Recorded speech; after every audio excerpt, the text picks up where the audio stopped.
Although they did say that I should giggle less, but I will giggle. Can't stop you from giggling, and giggling is mandatory. I'm delighted to be Yeah. back with Lesia Dubenko, and this is an emotional Ukrainian. I've had quite a few comments of people who appreciate the irony behind that title as well. We've got a lot of topics to jump into. If you like this, please make sure you're subscribed to the channel so you don't miss out on any future episodes. Like it and add comments. We love debate on this particular segment, so don't be bashful. Say what you really think, and we will get into an online debate in the comments section. Lesia, welcome back.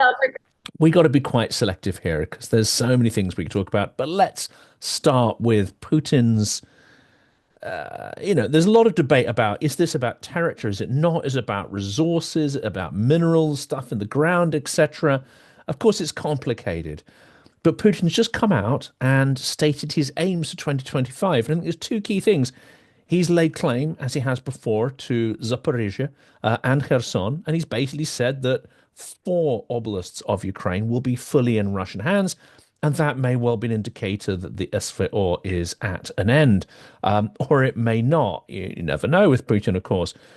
This would indicate that this is really about territory, but actually, those territories are kind of arbitrary in some ways, whether they're Russian or not. There's a lot of people in the territories who do not want to be part of the Russian world.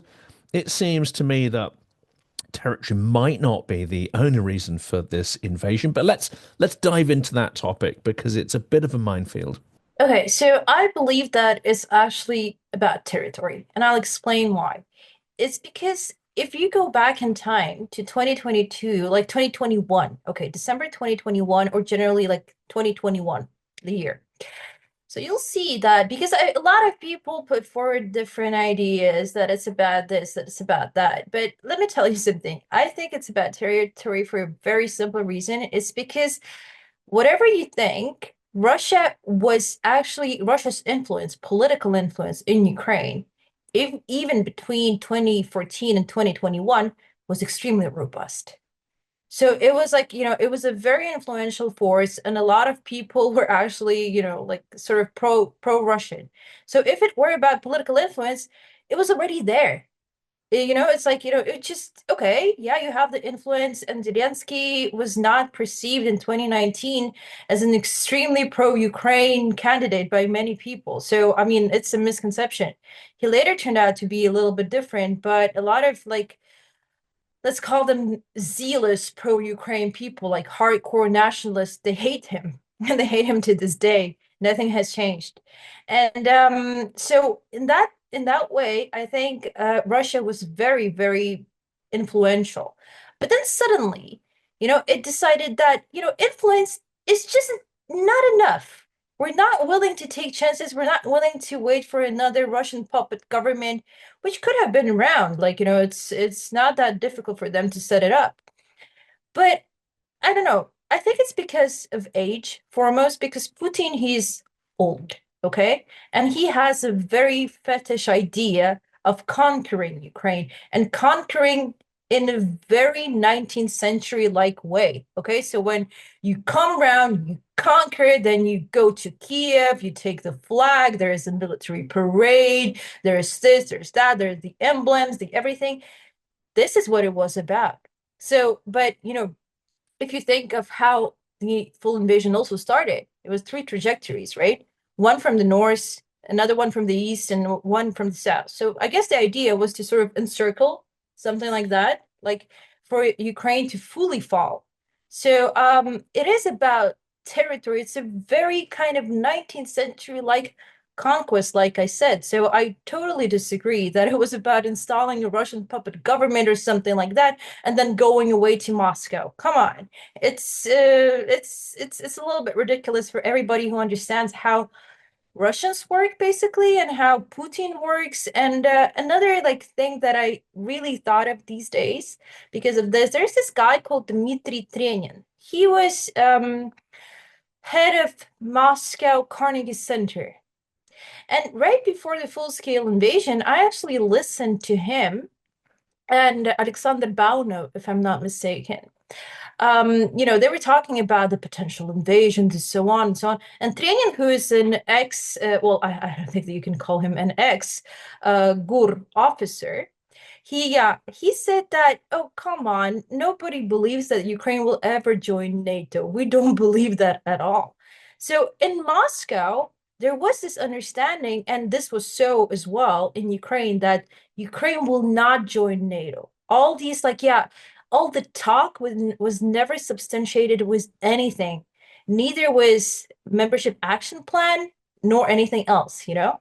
There was no talk of that. I know NATO people personally, some of them who traveled to Ukraine in October 2021, and they were like, "No, come on, it's not even close. You're not even close, if ever, you know." And he made it sort of clear, and he is this imperialist in his purest form and so on.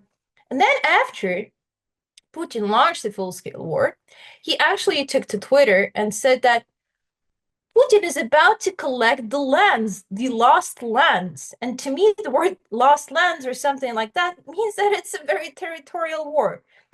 Obviously, to conquer territory, you have to do it in multiple ways. But first of all, you need to take Kyiv because that's the easiest way to victory. This is where Putin failed, and I think that this is something that is still bothering him at night because without Kyiv, this whole endeavor is completely useless. Even if you get Zaporizhia Oblast, even if you get Kherson Oblast, even if you get Dnipropetrovsk Oblast, who cares? This is not what he wants. It's like, you need to measure victory, the concept of victory against your overarching goal of some sort. And his overarching goal is to stand, in the middle of Kiev, in the center of Kiev, and say that, hey, this is me, this is my land. So to me, this is a very, very normal kind of war. Like, back in the day, it was omnipresent in Europe, and here it is. It's back. I think the confusing aspect, of course, is then people say, but hang on a second, there are genocidal characteristics to the Russian propaganda and, of course, to the actions on the ground. And I think it's confused because, of course, as you say, Putin was not able to take the entire country and perhaps was under a certain delusion that Ukrainians really didn't care one way or the other. Or even worse, he may have believed that actually the junta, which of course it wasn't, but he believed, that Maidan was a coup and that Ukrainians had been brainwashed. They've got a Western brainworm, as it were, and actually, they'd be only too willing just to, greet the Russians. Maybe not like brothers, but they wouldn't care one way or the other. Zelenskyy would flee, job done, and then he can roll out the flags, etc. It's this realization, I think, that Ukrainians. He may not appreciate how different many Ukrainians are, and he may not appreciate how Ukraine has developed since 2014 or indeed since 1991. But that realization started to come on him. I suspect at that point he started to think, well, hang on a second, if we're going to take part or all of this territory, right, we're going to have to get rid of this infestation of Ukrainians that have gone wrong. They're no longer little Russians anymore. So it can be about territory, but it can also be genocidal at the same time. Well, I think that, it's like love and marriage. If you conquer territory, you also need to eliminate all those who are against your rule. It's a very kind of basic notion, I believe. So, obviously, what you're saying is more or less true, I guess. I think that he was living because he's living in a bubble. He is a dictator or a wannabe dictator. I don't know what to call him exactly, but he is a person who lives in a bubble. And that bubble consists of several people who tell him what he wants to hear. Because if, God forbid, they tell him what he doesn't want to hear, they'll be out. It's the basic kind of like difference between a democratic leader and an authoritarian leader. A democratic leader is supposed to hear what other people are saying, the feedback. Authoritarian, they don't want to hear that. They only want, it's like an echo chamber of some sort. So basically, he probably told them, like his bubble told him that yeah, Ukraine isn't that different. Like, we spent so many years funding different channels, Medvedchuk's channels, and they were popular and so on, which was true. News One and the other one, I forgot. They were popular. And a lot of different political scientists, I don't know what to call them, people who bought diplomas basically, attended those TV shows, and they were indeed, like I said, popular. So I think that maybe they just, when you start believing in something, it's very difficult to kind of say that, no, this is actually not true.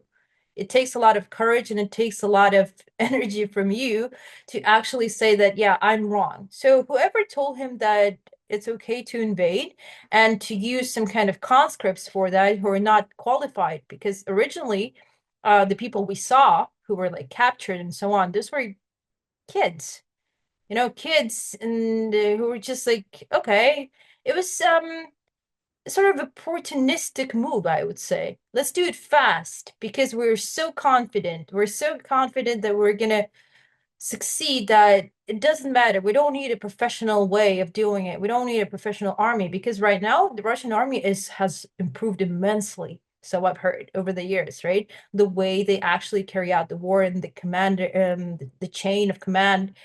So at the beginning, it was like that because he was under this illusion, and then he realized, oh wow, well, it's not really going the way it should be going.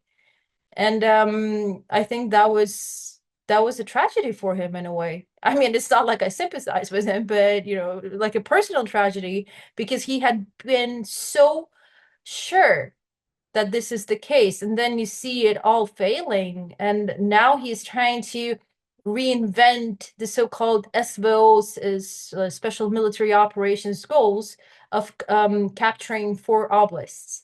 This is not what he wanted. After Kherson, he wanted Mykolaiv. After Mykolaiv, he wanted Odessa, and so on. After Kyiv, he wanted what? Probably Dnipro, Poltava, so on. It's how the military planning actually should be. It's not about conquering a small like piece of land if you're like, if you're going down that path.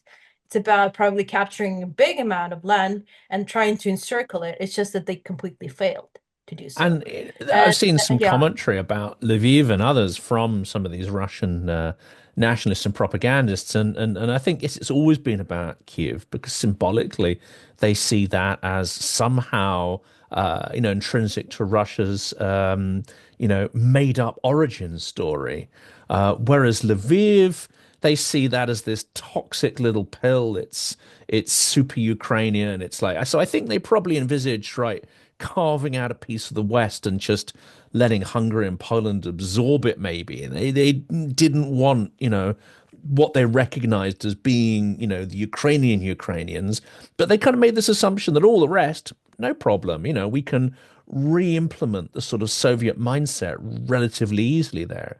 And I think this is essentially what they're looking for, Soviet/Russian mindset, where you fit into this vertical of power, you get given your privilege and prestige, you fall out of windows if you go off script, and you don't get involved in politics. I think they thought that they could impose this kind of Soviet mafia vertical onto Ukraine. Tell me if I'm wrong there, but well, also, in my activist point of view, I'd say, yeah, that's never going to work. But unfortunately, there are persistent strands of the Soviet mindset, I think, in every country, and but especially in Ukraine as well. So maybe that plan wasn't so sort of crazy. They don't have to kill everybody because maybe, they'd find enough people to remain to create their functioning little sort of Soviet satellite. I think that they wanted Lviv too, even though because it's just for fun. If you conquer it, let's say that they conquered Kiev, it would just be like a fun thing to do. It's not about recognizing that Lviv is arguably, or whatever you call it, uh, more Ukrainian than Kiev. It's just about completing your goal. And if your goal is the entire country and you feel like, even Lviv can be Russian, you don't want to give it to Poland. Why would they give it to Poland? Even and Poland, and they know perfectly well. I don't think that they're idiots. They know perfectly well that Poland wouldn't accept it under international law. Hungary What would sort of would like probably try to accept a territory. I mean, I don't put that past yeah, Orban. okay. Even Yeah. Hungary, despite Viktor Orban being this super toxic person, this Russian spy balloon, and so on, even he, I don't think it's possible. Yeah, he would be flattered that such an offering is being made to him. Like, look, there's another emperor there in the middle of Europe, and his name is Viktor, which is laughable, but I guess in Budapest, that's the dream. And I don't think that, they don't understand the principle of international law and that nobody but them would actually do that.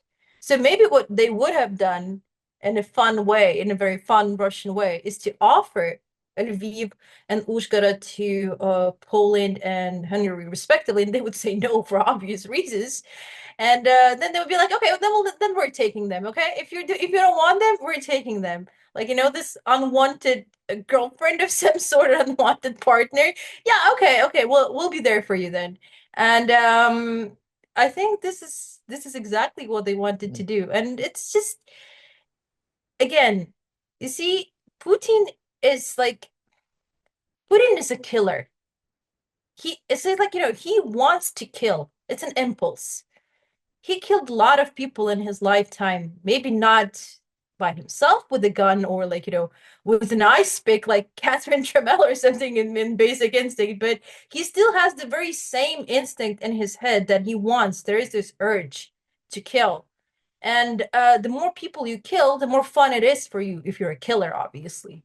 So I think that it would have been something of a just fun adventure to go into Western Ukraine, take it and kill everyone who's, not pro-Russian. And a lot of people are not pro-Russian there, right? It was just like it's just like that because you have to view the situation not just from the purely political lens, but from the psychological lens. And if you're dealing with a killer who has such impulses, then there is no way of saying that this is rational, this is irrational. It's okay. It's if it speaks to his mind, then the irrational becomes rational. And I have close to no doubt that this is exactly what they wanted to do, you know? So I really don't think that there was any other way. And they would like, go to NATO or something and say like, look how successful we were. Look, because in their ultimatum that they issued in December 2021 or November 2021, they said that they want to undo all so-called expansion of NATO. And I think by taking Ukraine as a whole, they would have shown that, look how powerful we are. Now, come on, do as we say and give us like Romania back, the Baltic states, the Poland, and so on. I think this was the idea because otherwise, why would you issue such an ultimatum just for NATO to say no? I don't think so, actually. I think that this was exactly what they wanted, and they wanted like to prove through Ukraine that they can do it. And I can only imagine the reaction Germany or somebody else would have had Ukraine collapsed in such a way. They would be like, yes, yes, take Romania, the Baltic states, and then everything, just take everything. You can even take Berlin. It's fine. So this is exactly the kind of mindset that they have. And unfortunately, was also how they thought at the beginning of the full-scale war, because when I talked to Andriy Melnik, the former ambassador in Berlin, I traveled to Berlin in June 2022. He's like, privately, he said that the situation, like between the communication with the government and so on, was completely pathetically awful. Okay. There were instances where this I'm not sure that he's around anymore. I might be not I might be mistaken. The Minister of Finance, Lindbergh, or whatever his surname is, he didn't even want to help because Melnik told him that, please give us the weapons and so on, like maybe 5 days into invasion and so on. He said, like, what for? You're done already. There is no need. That's on record. Yes. This No, kind I've read that one. Yeah. yeah, like, cynical, disgusting approach that Yeah, you're done already. Why help? Okay, so you didn't help before, then you didn't help after, and only then after, like, many scandals and so on, and all this talk about lethal and non-lethal, no, sorry, offensive, sorry, yeah, sorry, offensive and defensive weapons that NATO had at the beginning of 2022, which was so ridiculous. Do you actually expect that a Russian soldier cares what he's killed with? Javelin or something else or a tank? Oh, at least I Or wasn't killed throwing a with an helmet offensive at him, weapon. hit on the head by a Yeah, helmet, yeah. because that's what the And Germans initially provided.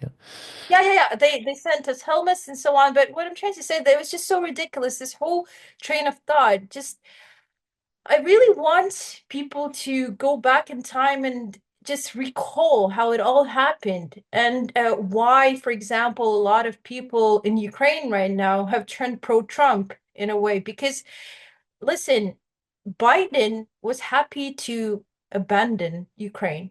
He, like, in January 2022, all of the diplomatic institutions fled Ukraine. There was absolutely no help coming. Nobody was arming us except for Boris Johnson. He actually tried doing something, because Boris Johnson, despite being so unliked in the UK for different reasons, geopolitically, he's good. He understands history. He's educated. He's clearly on the right side of history. And, he tried helping out. Biden, for example, didn't do anything. And, he just fled. And then I remember in February, or was it like late January, or maybe early February, he just, took the floor and said, Putin is going to attack, and that's it. Okay. Thanks for informing us. Oh, what do we do now? It's It's like, worse. It seems to be worse, though. They sent the CIA director, and this, of course, is we don't know exactly what was said in the room, but it seems to be, rather than going in and saying, right, if you conduct this aggression, this is what we'll do in return. No, there was none of that. It was like, this is what we won't do. We won't nuke you. We won't do this. We won't do that. So you turn up to Russia and you basically say, look, here's our conditions of partial surrender of us, right? Just don't go too far. Don't go here, don't go there, don't go this. yeah, I mean, this must have been, if they weren't creasing up in the room, then the Russians present must have been thinking, "Oh my goodness, this is like Britain and France, Sudetenland, just basically, we don't want another war at any cost, any cost. Look, we'll give you everything you want. What do you want?" The trouble when you say to a Russian is, what do you want? Or a Russian politician, well, their ambition is limitless. Their resources may be limited. Their ambition, their greed, their ability to inflict aggression, their ability to steal is limitless. There's no point in going in there and just asking them what they want. They'll want everything. because that's how human nature should be. If you're asked what you want, you don't say that, oh, I only want this and that. If you ask me what I want a Lamborghini. And after a Lamborghini, I want something else, okay? Because that's how human nature works. And asking somebody in times of war, especially the aggressor, what he wants is a very strange thing to do. The only thing you can do, because, for example, Ukraine is still, like, outmanned, outgunned, and so on. You can think of how to stop it in such a way, through a ceasefire or something else, that would actually affect the overarching goal of the aggressor. So you don't give them what they want, and you give them perhaps a little bit, but then you also stop even that. So, for example, let me give you an exact example.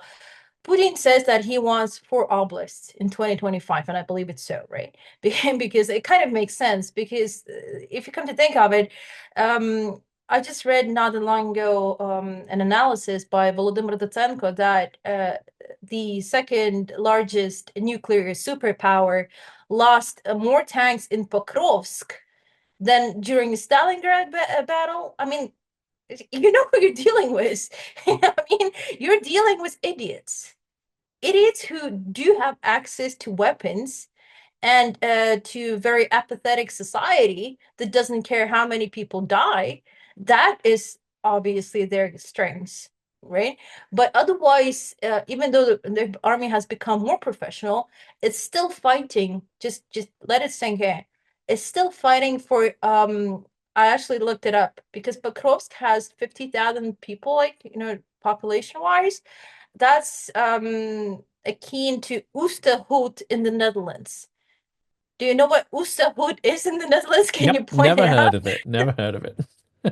Never heard of it either, but I thought it was a great comparison because it's just so diminishing.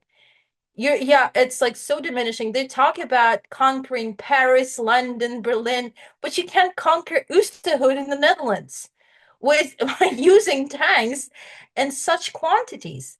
So you're dealing with an opponent that is very aggressive indeed, has resources, but lacks brains.